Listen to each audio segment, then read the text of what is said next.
UP से एक शर्मनाक करने वाली घटना सामने आई है। इस घटना ने मां के प्यार को तार तार कर दिया है। आपको बता दें, 8 घंटे तक चिता पे मां की लाश लेटी रही और उनकी ही बेटियां प्रॉपर्टी के लिए शमशान घाट में लड़ती रही।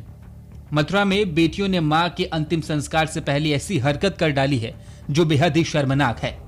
बेटियों ने संपत्ति बंटवारे को लेकर मां का अंतिम संस्कार रुकवा दिया।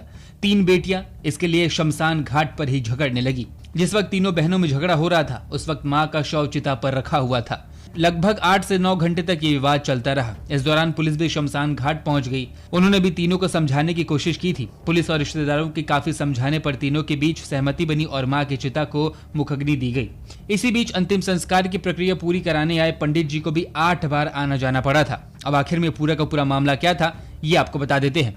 यह शर्मनाक घटना मथुरा की चीटा गांव की है, जहां 92 साल की बुजुर्ग महिला पुष्पा की 3 बेटियां हैं। उनका कोई बेटा ना था।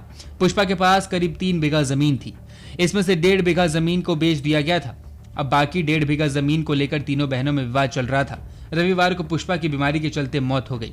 अंतिम संस्कार के लिए पुष्पा के शव को बिरला मंदिर के समीप शमशान घाट में लाया गया।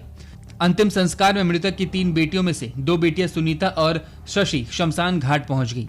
एक बेटी पहले से ही वहां मौजूद थी। शमशान पहुंचकर उन्होंने पहले तो हंगामा किया, फिर अंतिम संस्कार को भी रुकवा दिया।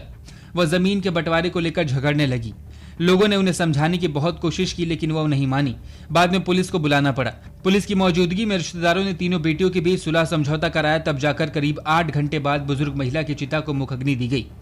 बेटियों ने जब चिता पर रखे मां के शव का अंतिम संस्कार रुकवाया तो वहां मौजूद लोग हैरान रह गए। विवाद इतना बड़ा कि करीब 8 से 9 घंटे तक शव चिता पर रखा रह गया।